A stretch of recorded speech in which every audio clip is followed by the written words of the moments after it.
You are getting ready to watch something unique in the entire world. What if this was a perfect world? Imagine a world where trans was completely understood. Imagine a world where we were respected just for being who we are. Imagine a world where we are not targets of violence and discrimination. Imagine a world where radical conservatives didn't use trans issues to try and win elections. To understand this perfect world, it looks like we will need translation.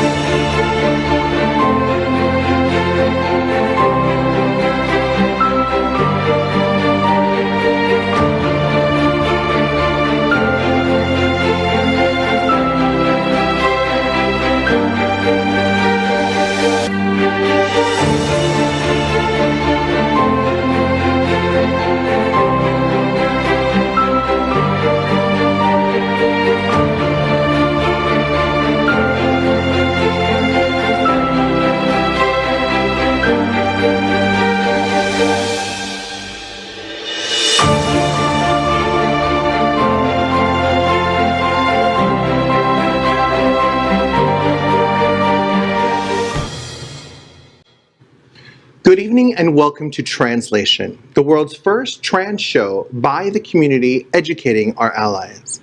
It's 9 p.m. Thursday, October 14th. I'm Misty Eyez, the Director of Transgender Services, Women's Services, and Training and Education for SunServe. Welcome to this groundbreaking broadcast coming to you from South Florida to our American and worldwide audiences. We need your support. Please help us, as this is the first show in the world to include a complete cast of transgender voices. And speaking of those trans voices, let's meet our cast. Let's welcome anchor Schaffer Zaret. She is a trans activist and panel speaker, as well as a hostess on the first trans talk show for and by the transgender community, Translation. Welcome, Schaffer. Thank you, Misty. Great to be here. Next, let's welcome anchor Tobias Packer, the Communications Director for SEIU, Service Employees International Union, the co-founder of the Trans Collaborative Network, and proud South Florida native transgender man. Since 2005, he was key in the passing of dozens of ordinances throughout Florida to secure protection in employment, housing, and public accommodations for transgender, non-binary, and gender non-conforming people. Good evening, Tobias. Good evening. Now let's welcome my friend, Nathan Brummer. Nathan comes to us from the west coast of Florida, now living in St. Pete. He currently serves on the Board of Directors of Equality Florida, is the Legislative Director of the Florida LGBTQ+ Democratic Caucus, and is President Emeritus of St. Pete Pride, the largest LGBTQ+ pride celebration in Florida. Nathan was recently appointed by Commissioner Nikki Fried as the LGBTQ+ consumer advocate to the Florida Department of Agriculture and Consumer Services. Good evening, Nathan. Good evening, Tobias. Let's welcome anchor Rajee Narinesingh, a famous transgender activist, actress, author, mystic, and reality TV personality. She is of multiracial descent, and she has appeared on more than 35 television shows across the world. Welcome, Rajee. Great to be here, and it's 36 now. 36. I stand corrected. That is more than 35. So good evening, and let's dive right into Translation. If we are going to truly explore the trans community, we must also focus on the news. We will bring you the most important news of the week in our segment called Trans is the News. AT&T discovered as funding anti-LGBTQ+ cable network One American News. When it comes to media networks, there is one network that is known for making Fox News look downright liberal, and that is One American Network, or OWN, not to be confused with Oprah Winfrey Network. The network is known for being rabidly pro-Trump and a hotbed of conspiracy theories, and it turns out it was financed and created with help from AT&T. The media giant, which owns Warner Media and subsidiaries CNN and HBO, for now, actually raised the idea with network creator Robert Herring, according to documents Reuters uncovered. In a 2019 deposition, Herring said, quote, "They told us they wanted a conservative network. They only had one, which was Fox News, and they had 7 others on the other, left-wing side. When they said that, I jumped to it and built one," end quote. Hmm. We all had to take a breath for that one, didn't Does we? anybody here have AT&T? Nope. Nope. No. Don't. Look, they have a history of slighting us, and so why not go on and do this? And you know, at the end of the day, why do they get to call themselves news? If it's a disinformation network, someone shut them down. And you know, it's funny because, well, not funny, but like, you know, as an expression, really, if you think about like the anti-LGBTQ people in the world, there's probably so many executives of so many different corporations and companies that are anti-LGBTQ. So, you know, if I worried about like, oh God, if I go to this store, or, you know, I wouldn't be able to shop. You know, That's a really good point. I recently found out Publix. And I go to Publix, and then I was thinking, do I change and go to like Winn-Dixie or, you know, some Aldi's. or Aldi's? But then, you know, who knows what's going on behind the scenes there? And that's a great point. Rajee brings up a great point too, which is all of these companies, they spend their money in different places, whether it's offshore drilling or whatever industry you might not agree with. So, you know, yes, it's great to be informed, but I have Verizon anyway, so I'm safe. I guess. For now. Yeah. For now. Well, I mean, it seems to be about the capitalization of an opportunity, right? So if you're looking at it, is it truly 7-8 liberal networks compared to one conservative? I mean, I think that depends on who's deciding the measuring stick on how liberal they are. And we have a choice as consumers. Where and how do we spend our money? Where and how do we consume our news? So, I mean, I think... If you're going to be angry, you have a responsibility to fact check where you're going to spend your money. Absolutely.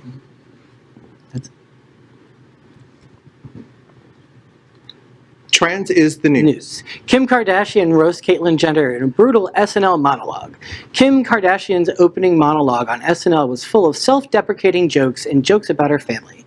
From referencing her, quote, movie premiere that her mom forgot to tell her about, to jokes about not running for president so the family wouldn't have 3 failed politicians. The crowd was laughing from start to finish. She also mentioned her trying not to be a Karen when she then said, quote, with all the K names, it's really impressive my mother didn't pick Karen. I mean, somehow she just knew. I didn't know how she saw that one coming and not Caitlyn, end quote.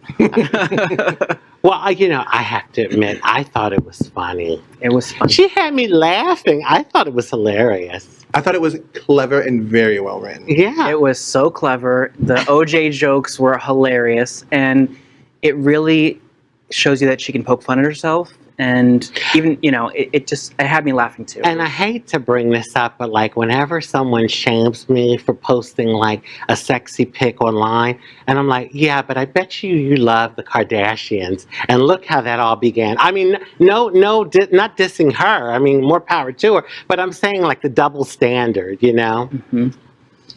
Also, she can just make fun of her mom and not be transphobic.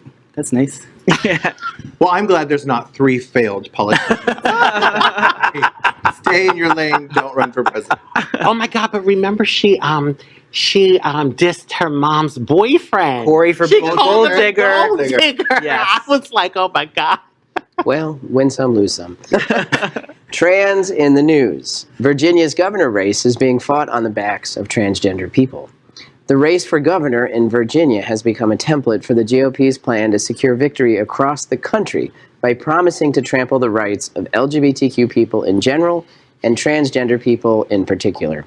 The most recent proof is Republican gubernatorial nominee Glenn Youngkin's, sorry about that, appearance. Was that intentional? I don't know. That was a slip. But that his appearance this month at a gala hosted by the Family Foundation of Virginia. The Family Foundation has a long history of anti-LGBTQ activism. Youngkin fit right in with the group. He has himself maligned trans female students, calling them, quote, biological males. Indeed, he has thrown over his earlier persona as a business-focused Republican to go all in on the culture wars waging in Virginia. Youngkin has been quick to capitalize on this opportunity by portraying himself as the savior of parents attacked by LGBTQ and Black Lives Matter advocates. He's launched an effort called, quote, Parents Matter, to fuel the anger already seething in the state. Doesn't surprise me. I mean, we trans people, like, we are now the political wedge. We're being used. So this isn't anything new. It's just another state that's doing it. Look, and it highlights the crosshairs in which trans folks of color kind of sit at, right? Because the two things he mentions, particularly, are trans people and Black Lives Matter. And those are the wedge issues to take, white, cis people far outside of their own political interests and stop paying attention to the things that actually matter to them in their communities.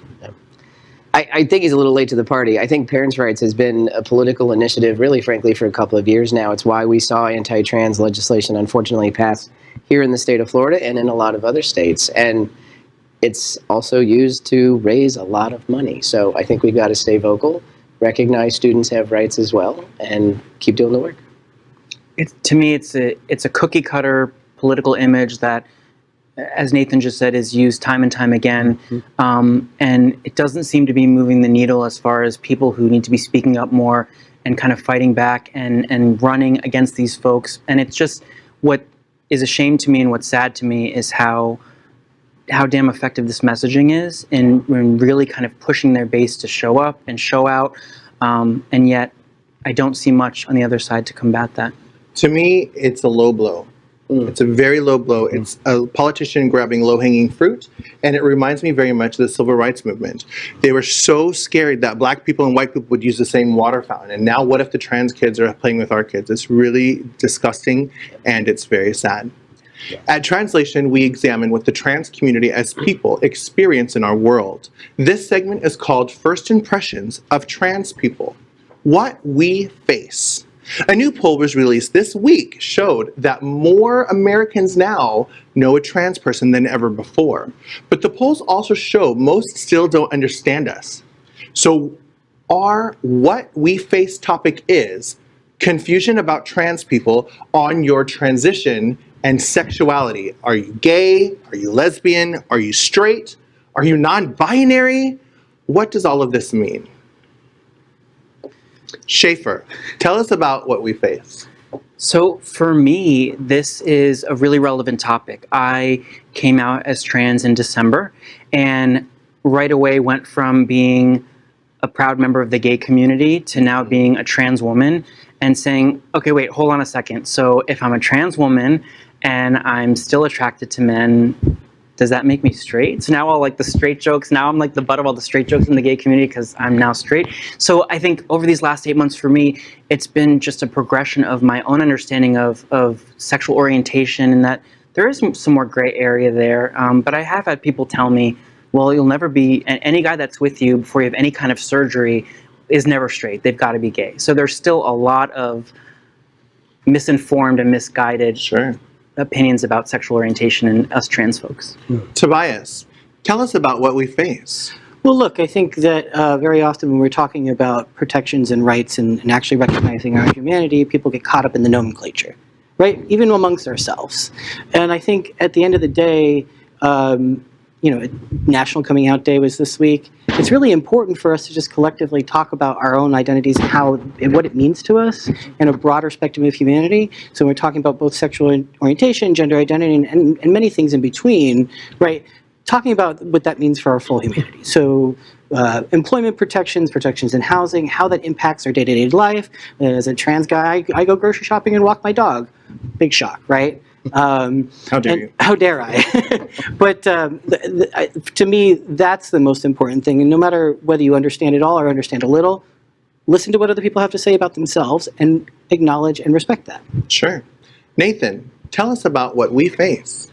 Yeah, I think this question for me is a tough one because it seems to put our existence down to like a static, singular moment, like this moment in time, right? And if I'm going to capture the decades of my existence and all the relationships I've had, that's a very queer experience. But if you look at my relationship today, you're going to say, well, you're a straight guy, Nathan. Yeah. And I think that's really unreasonable because those stories and those experiences are tremendously important. I also know, working with youth for as many years as I have, our language changes, right? Mm-hmm. So in understanding our experiences are dynamic and language will change, we've got to talk about the differences between gender identity and sexual orientation and also recognize both are going to continue to be expansive. Rahindra, Tell us about what we face. Well, I always say, like, when you see me, I am like a moving, breathing statement of activism. Like, like you were saying, you're at the market and, you're living your life and you're doing what people do every day. What I think we face at this point is we've gotten the visibility.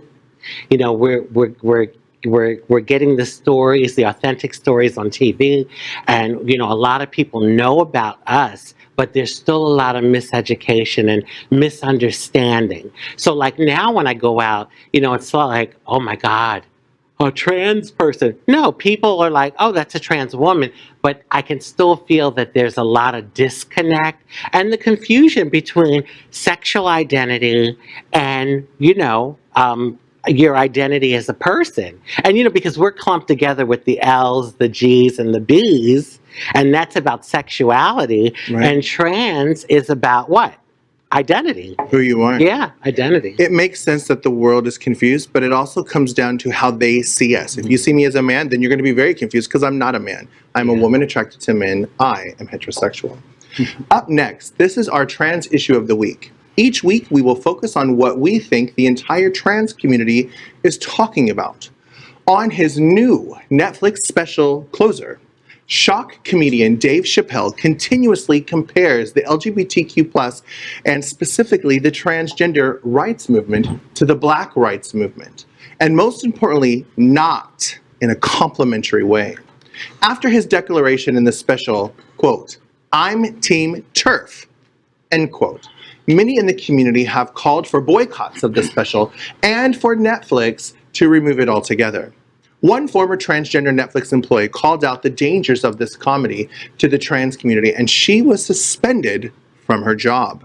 So our translation issue of the week is, has the trans community declared war on Dave Chappelle?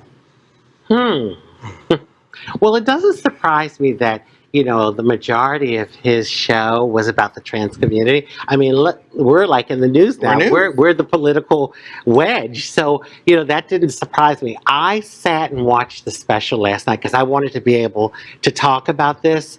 And, I think his comedy is brilliant. I just have to say, listen, I'm a trans woman, but he's an equal opportunity basher. There were white people in his audience, like quite a few.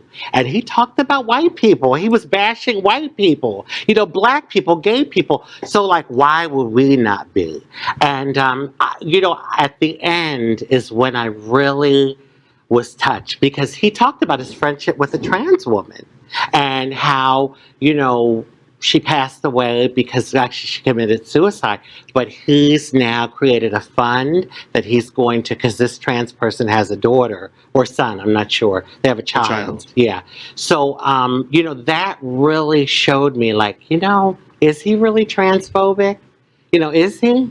And this whole thing about race, listen, I'm the transgender woman of color on the panel, and he compares it, and I saw his point. The LGBTQ movement, we have gotten a lot of things done that maybe, the Black movement hasn't, but the difference between being someone of color and being trans is that when you're someone of color, when let's say you're a Black person, right? With all the discrimination, usually you have your family and your community. The difference with us is that a lot of times our community ostracizes us and our family disowns us. So that's a big difference, and that's the thing. If I saw him, that would be a conversation that I'd have with him. Yeah. Yeah. I mean, I think it's important when somebody is saying something homophobic or transphobic for them to say, I'm not transphobic, I'm trying to make a point. You have a stage, a forum that is much broader and much more powerful than any of us in the community. And so even if you were trying to make a point, when you hammer time and time and time again, the jealousy and the worthlessness and really kind of pointing out, making ugly points about our humanity that affirm all of the misconceptions and violence that are hurled upon us as trans people, no matter what you say, no matter how many times you say, I'm not transphobic, I'm not homophobic, you are. I don't care how intelligently you put it. To drive your point further, you could be married to a person of color and still be racist. Absolutely. Absolutely. I agree with you. Yeah, I didn't watch the special to get ready for this, and just getting a brief rundown and knowing about the sequence of events that the special happened and this woman chose to take her life was tremendously upsetting for me. And I am concerned about, you know, what that impact might do for our community. And I guess, you know, while I appreciate this very public person deciding to raise money, why do I not know the woman's name? Why are we not saying her name? I mean, I appreciate Dave Chappelle doing that, and I guess that's penance. But the damage that's done when I think about where I spend my time and energies and doing the work with community, if I was going to choose to take time out of my day, I mean, I commend you for doing it. I don't know that I would do that. And, you know, I think about the sort of long-lasting impacts of that when you do have that stage. How do you choose to do that? Not that comedy can't do amazing things. I'm just the way that story has played out. Maybe I can't make the judgment because I didn't see the special. It just hurts my heart. Yeah, I just want to say this because I know, Schaffer, you have something to say. I want to make it clear. She committed suicide because our community dragged her through the mud. Not the trans community. Well, the gay community. The gay community, and there were trans people too, because he said that. The thing is she took up for him because she knew him personally, and she was saying he's not trans. Well, you know what? Oh. That is something we need to. He's not transphobic. Sorry, that is something we need to look at, because doesn't someone have a right to share their experience and to, you know, have their standpoint or their viewpoint without being dragged through the mud? You know, that's like me as a trans woman standing up for something, and then the trans community, because they don't agree with what I said, or the majority want to, like, you know, have me persecuted or you know, just dragged through the mud. So I think that's something we have to look at as a community. Schaffer, Yeah, sorry. so for me, one of the great things I love about being a trans woman, especially a trans woman who doesn't have any hair under this beautiful blonde wig, is that You're bald? I'm bald, as you saw in the intro video. So as you saw, I'm bald, and one of the funniest parts about me being bald is that I can only grow hair on the sides of my head. So when this beautiful wig, $25 from Amazon, it's really good. I'll send you the link. It's Anyone that wants gorgeous. it, thank you. I need it. It's time for me to get my next one. Alexa's always telling me, Schaffer, it's been 3 weeks since you last ordered your wig, so it's time again. But at night, I can take, as my dad calls it, cousin it off, just like this. Oh, Jesus. And I'm wearing a, you know, so for me, I call myself Bernie Sanders with bronzer, because it's like a friar tuck, but like on the sides. And so I'm happy to see people smiling, because as a trans woman, I think what annoys me so much about this story and about this special altogether is that even though he brilliantly kind of took everyone apart and eviscerated everyone, that's not his trans story to tell. As a trans woman myself, I have the power to make people laugh through my experience. That I find power in. As I sit here and think about, I haven't watched it yet, but as I sit here and think about what was said and how it was said and how people have been made to feel, that's what kind of robs me of that power and courage to speak. And if I can reclaim that humor and I can poke fun at myself and have fun and see people smile, that is liberating to me. That is powerful to me. And I think what hurts me so much about this is not that necessarily the comedy special, it's not so much the things that he said, it's then he's controlling the conversation. And the trans voices that are coming out and speaking after that, or the allies or people that are getting on these news shows, writing articles and telling stories and reading statistics, they don't live those statistics. They don't live those sound bites. We do. And so yes, it brings up conversation, it brings up talking points that are important to us, which we should still continue to do. But I want to see more trans people laughing. I want to see more people saying, you know what, like Rajee's the best example of this. She can poke fun, she can have fun, she can take mean-spirited and nasty comments and say, I'm going to take power. I'm going to claim that. And what this special does for me, even though I haven't watched it, and I will hopefully eventually watch it, is that it controls the narrative in a way that I think makes me feel like I've been robbed of that power. Vulnerable. Ultimately, I grew up watching comedy shows, being mortified by people making fun of gay people, laughing, and being in the audience going, feeling small, feeling little, not being able to laugh at myself because I was in a lot of pain. watching movies and TV shows where trans representation was mocked and made to be disgusting, those things hurt. There are people out there that are going to watch the special and feel like, wow, someone's speaking for me. They don't know what the hell they're talking about. They're hurting me. They're making me feel like nothing. So it's important to bring these things up, but raising, like Nathan said, what was her name? What is her child's name? What are the stories we need to tell? Yeah. My mind is completely all over the place with this topic. On one hand, I love the fact that he's bringing the transgender conversation to the table.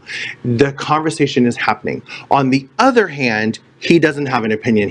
That's not fair.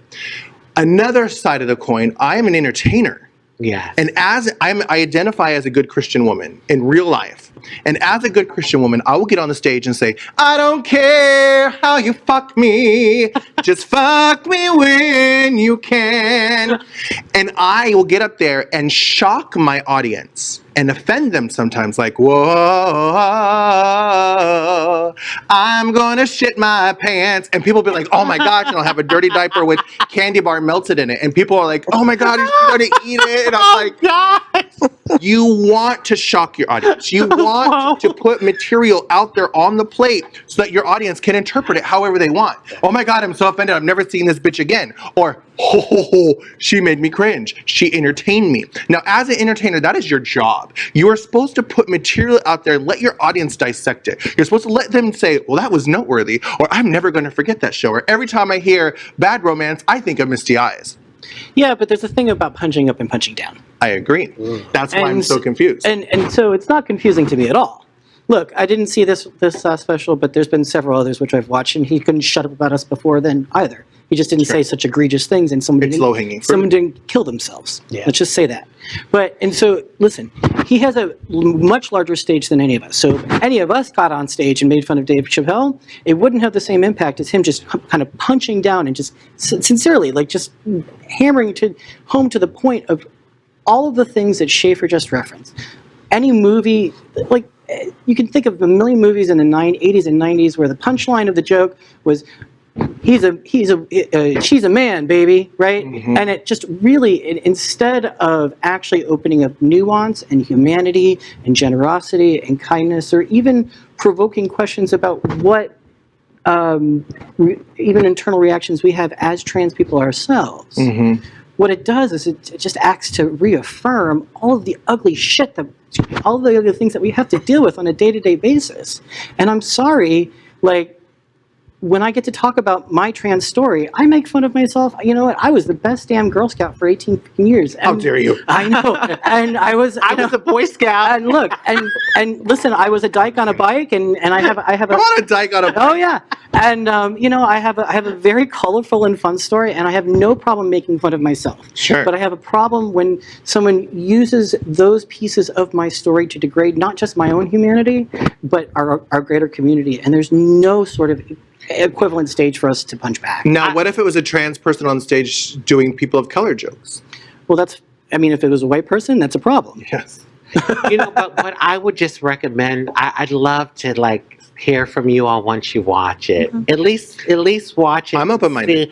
Yeah, because I turned it on with one point of view. With hate in your eyes? Well, but by the end of it, I was like, I really changed my point of view about the whole thing. And he really does it in a brilliant way. And also, all of those people in the audience, you think they would have been discussing trans or even had trans on their mind? The thing is, he does bring us to the forefront. I mean, he really does. Yeah, but it's like a sacrifice. Sacrificial lamb. I know. One of the things he said was LGBTQ people have come farther than people of color. Yeah. And he says that he's jealous of us. What do you guys think of that? Well, remember I had spoke to that earlier, and I said, he made a point. Our movement, we have accomplished certain things that maybe the Black movement hasn't. But keep in mind, in my community, oh my God, they beat me down crazy. Yep. What I'm trying to say is that I didn't grow up with a sense of community. I mean, yes, my family was supportive, not all of them, but it was a mixed bag. But see, that's something we trans people deal with. We deal with that, you know, being rejected from our families, being ostracized, not being accepted. Look at the Black Lives Matter. You know, the whole thing about trans people going out there, Black trans people, we were not welcomed. You know, they finally did say that we were, but you know, it wasn't like right away. It took some time, and I don't know if I'd go to a rally, you know, without being fearful. No, exactly, and comedy, I think, is a tightrope for many people that are out there doing it. And what I like about comedy is it gives people permission to laugh. It gives people permission to say, okay, I don't take myself that seriously that I can't sit here and go, that is kind of funny, or you know, I do kind of sound like that, or you know. So it is about representation. It's about comedy. It's about laughter. There are, I think, ways in which there's been responses to this from a lot of people who haven't seen it. I, for one of them that didn't watch it and was mad about it because you hear transphobia and comments like this, and just reading about some of the things that were said. But I think it's important for us to talk about how we can turn these situations, these comments, this comedy into conversation. We have to talk about these things. We have to bring this dialogue to a greater audience so people can really understand, not about, oh, they're so sensitive, but okay, well, why was that funny? Or I don't know anything about a transition. Like, why would someone laugh at that? Like, lab-grown private parts? What? Like, impossible this or that? So, you know, there's some stuff there we think we can literally unpack. Well, yeah, but to go back to the question, I don't know that we've declared war. And I think there's another piece, too, in what was explained to me about a number of his humor and his jokes. There's definitely a generational component about his understanding of the LGBT community and how he portrays our broader LGBTQ plus community as well. And we didn't have time to really get into that. So if we do all watch it, because we all have very unique experiences, it'd be interesting. He did, in an odd kind of way, advocate for us using the bathroom of our choice. If you watch it, you'll see that joke. Okay. His joke actually advocated for us to use the bathroom of our choice, because he talked about North Carolina and remember that law. Yeah, so I thought that was pretty interesting. Dave Chappelle. I do think that these news people that are reporting on this news should fact check and watch. A lot of the LGBTQ organizations that are saying, don't watch it, it's transphobic, have not seen it, and they don't actually know what they're talking about. Go in open-minded, come out with your opinion after you watch it. Next up, the mission of TRANSlation is to give our beautiful trans community the voice they deserve. So this is our segment called What's on Your Mind? I am going to ask each of the unique and diverse hosts of this show to tell us what we should be thinking about this week. Here we go. Schaffer, what's on your mind?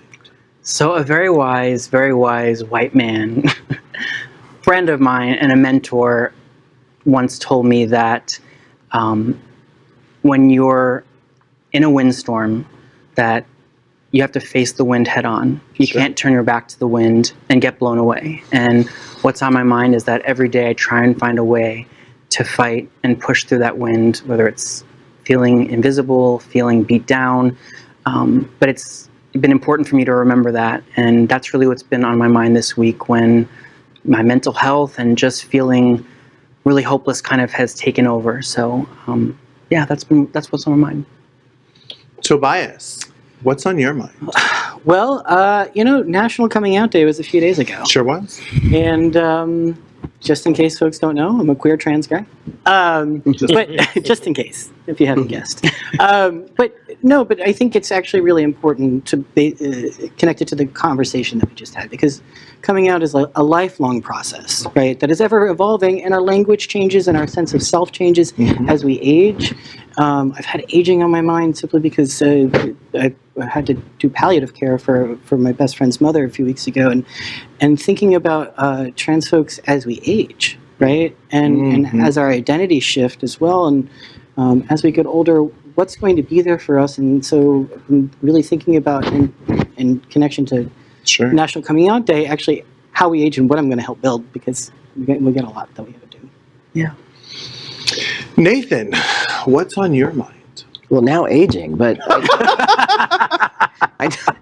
Damn it. what I did have on my mind was this past last weekend's Orlando Pride and the National Trans Visibility March and ways that we're visible. I had a wonderful event virtually that I was able to participate in for National Coming Out Day in conjunction with Indigenous Peoples Day, and heard some beautiful poetry from queer Indigenous people. And I hadn't thought about our community and literature for a very, very long time. And I don't know, I'd say, do some Googling. There's some beautiful poetry out there that I just found so inspirational, and it was a really special moment for me this week, just to center their voices. Rahindra, what's on your mind, Rajee? Well, okay, I don't want to be tolerated. When you think about that word in our English language, when you tolerate something, it's usually you're talking about, oh, my back pain. Putting up with it. Tolerable. You're putting up with it. No. I don't want to be tolerated as a trans person. I want to be respected. And if you don't necessarily agree with who I am, that's your thing. But at least respect me as a fellow human being. And Schaffer, you're on my mind, girl. Oh, I love it. Thank you. The courage that you had to take off your wig, that was big. And my heart goes out to you. Thank you. Because it's all about, living our authentic truth. And this is all layers. I mean, all of this is just layers. Beyond that is the true beauty of who we are as a spirit living this human experience. Thank you for doing that. You inspire me. You inspire me. I'm too far to usually I'm next to you so I can just reach over and grab your hand. I'm going to take off my wig. You know what's funny? I was asked to go in Jerry Springer like 3 times, and I was like, if they take off my wig, I'm putting it right back on. Because they never do. And I'm like, it's going back on. If somebody rips it off, it's going right back on. Up next, we're going to do a lightning round of some of the trans topics in the news. We call this segment Trans Poppin' Fresh. So we are going to tell you a headline in the news this week, and then we are going to discuss it. But there is a twist.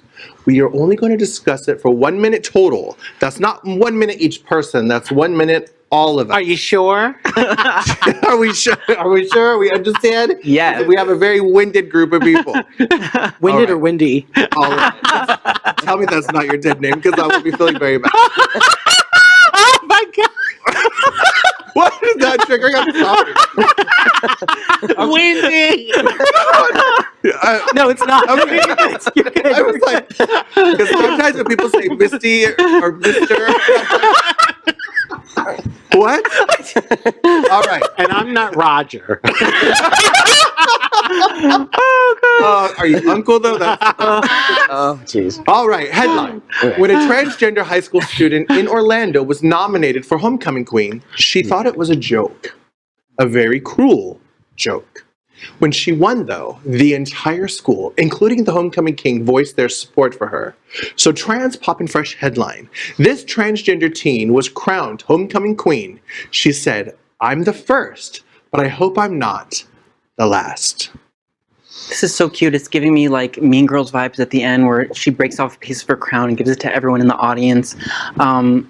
These are heartwarming stories, but it really is, it's very liberating to see. And the person in me, David from high school that was at my senior prom, like wishing and praying and actually wanting to push the prom queen off the stage, but I didn't. So, but also it speaks to the complexities of being trans. Even if you're in a sea of support, you can't always see that support. I mean, for her to actually say in a public statement related to this jubilant moment, I thought it was a cruel joke. Breaks my heart. Yeah. Breaks my heart. It's like nominating a special kid to be. It's just, just to even think that we're so far away from that level of acceptance and visibility, to think that it's a joke is pretty. Many big box retailers have very defined toy aisles for boys and girls. Within the seas of blue and pink, not only are binary gender stereotypes enforced, but often they are priced differently, between similar items for the boys and for the girls. So Trans Poppin' Fresh headline, California mandates gender-neutral toy aisle for large retailers. Does that count for sex toy stores? There's a large reach. I mean, Please. I think it's great. I mean, because from young, it's this double standard. Sure. I remember like sneaking and taking my sister's baby doll and playing with it. But I mean, that was like, oh my God, taboo.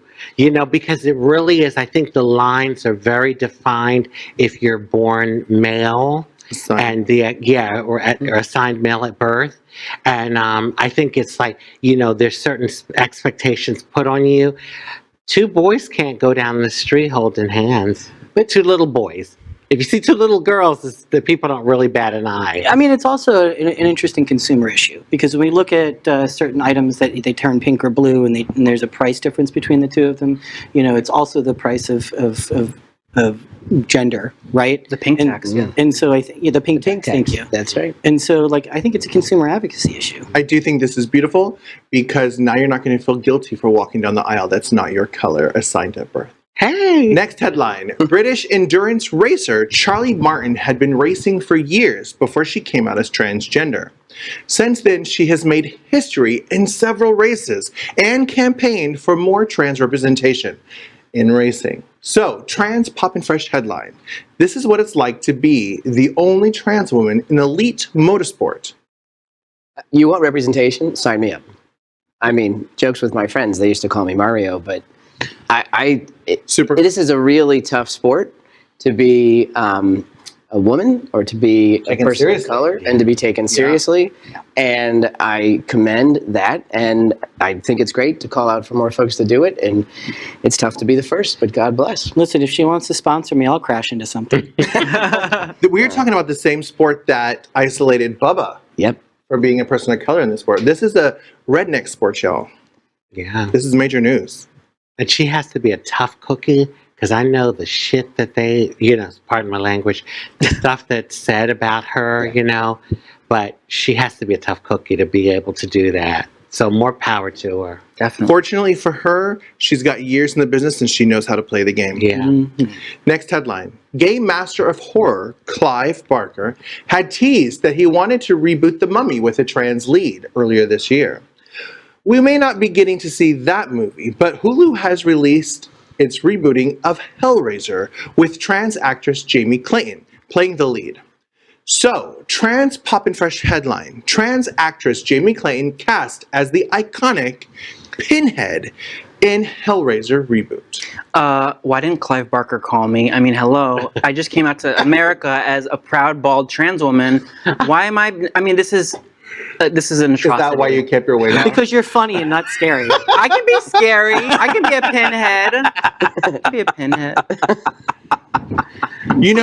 This is a little triggering for me. I love the fact that there's a lead or a principal role cast by a trans person, but she's a villain. And so often in our history, like Ace Ventura, Pet Detective, and things like that, she's transgender, or she's a killer. Silence of the Lamb. Oh, Lord. Oh, Lord. There's so many. It's stereotypical for me. Yeah. Why is she a bad guy? And is she going to have boobs on the show? I have lots of questions. I want to play the angel, Ooh, Rajee. The sexy angel. Yes, who comes down from heaven. Really valid point. Really valid point. Yeah. But I'm glad. Point. Yeah. Next up, with Dave Chappelle making his transphobic remarks on his Netflix special, we decided to honor trans comedians. So Trans Pop and Fresh headline, 11 transgender comedians to watch if you're tired of Dave Chappelle. Let us list them for you before we comment. D-Lo, Eddie Izzard, Flame Monroe, Ian Harvey, Jay McBride, Jess Tom, Jordan Raskopoulos, Julia Scotti, Patty Harrelson, R.B. Butcher, and Robin Tran.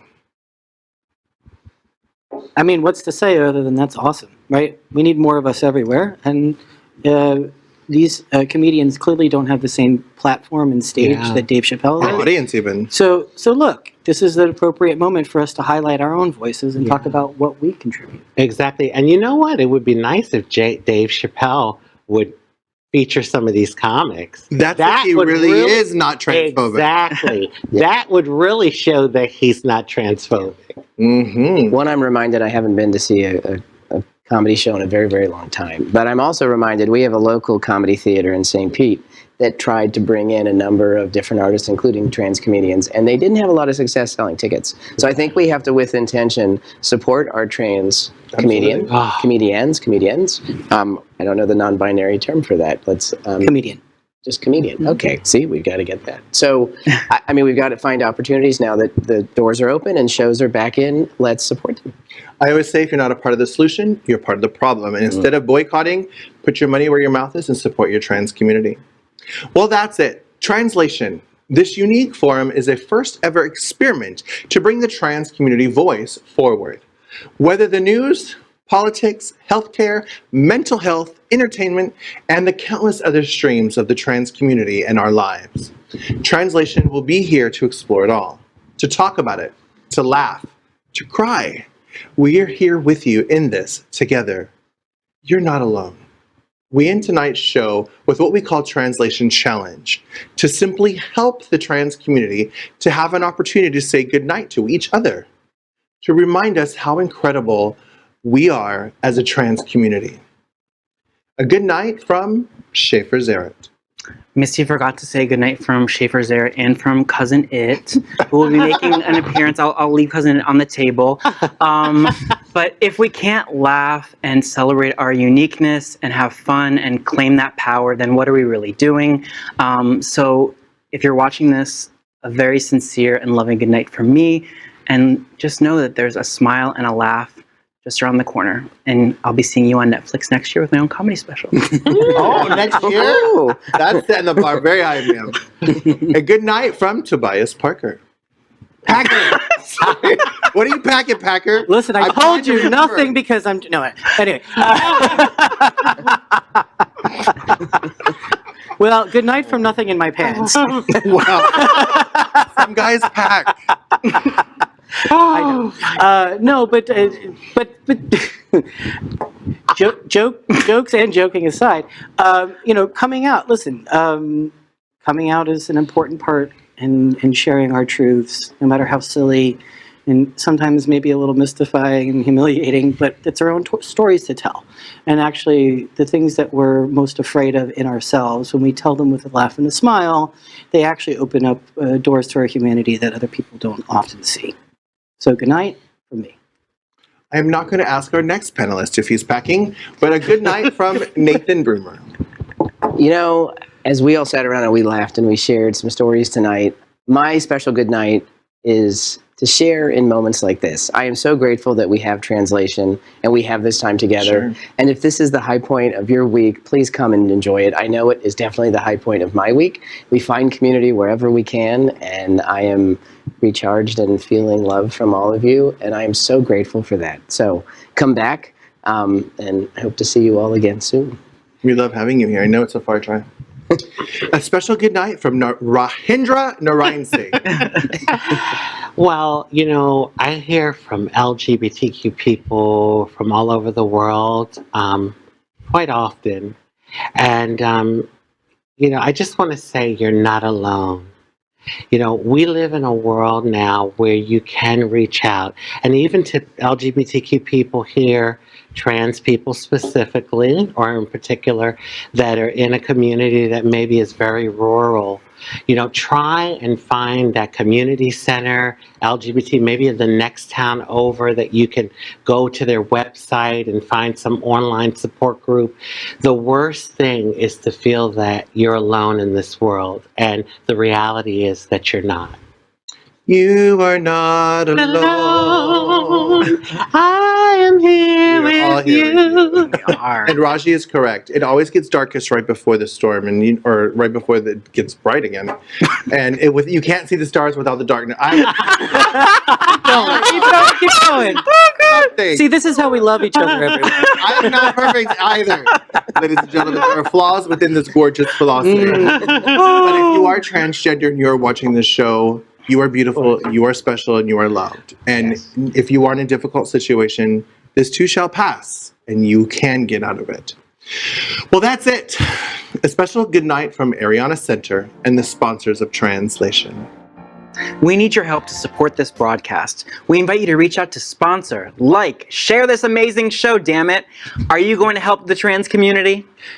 Hey, L's, G's, B's, and Q's, are you going to support your T's? If you believe trans rights are human rights, then Translation is for you.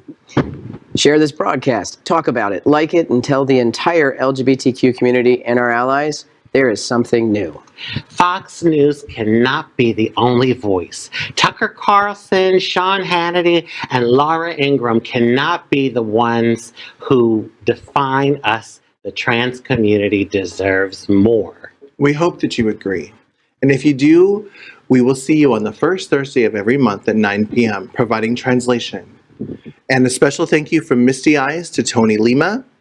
Thank you for not being here this week so I can sit in your chair. And for those of you watching, Tony Lima is tied up in my trunk. And he only thinks he's going to be my boss starting November 1st at Sunsurf. From all of our hosts, good night. Good night. Namaste.